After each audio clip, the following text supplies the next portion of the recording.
দিনটা রবিবার, ছুটি ছুটি আমেজ, তাই তাড়াহুড়ো কোনো কিছুতে নেই আর রান্নাবান্নাও নেই। আজকে সব খাবার বাইরে থেকেই আসবে, কিন্তু ব্রেকফাস্টটা তো বানাতেই হবে, তাই ব্রেকফাস্ট করার সময়ও পেরিয়ে গেছে, কিন্তু ওই বললাম কোনো তাড়াহুড়ো নেই, তাই অনেক বেলায় আমরা তিনজন নিয়ে বসেছি ব্রেকফাস্ট। আজকে আমাদের ব্রেকফাস্ট হচ্ছে চিজ চিকেন স্যান্ডউইচ। দারুণভাবে ব্রেকফাস্টটা সবাই মিলে করলাম, অফুরন্ত গল্প আর অনেক সময় দিয়ে করার পর ঘুমিয়ে এপাশ ওপাশ করে সময়টা আরেকটু কাটিয়ে দিলাম। তারপর শুরু হলো ইকরামের সঙ্গে ওর আব্বুর খুনসুটি। ও বেড়াতে যাবে, আর ওকে এই মুহূর্তে বেড়াতে নিয়ে যাওয়া যাবে না, কারণ হঠাৎ বাইরে শুরু হয়ে গেছে বৃষ্টি। আর সারাটা দিন আজকে প্রচুর উল্টো পাল্টা খাওয়া হয়েছে, মানে পুরোপুরি বাইরের খাওয়া দাওয়া।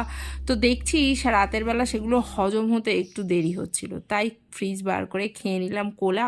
দারুণ খেতে হয়েছিল। এতে কি কি দেয়া ছিল আমি বলতে পারবো না, কারণ এটা আমি বানাইনি, এটা শুধু আমি উপভোগ করেছি।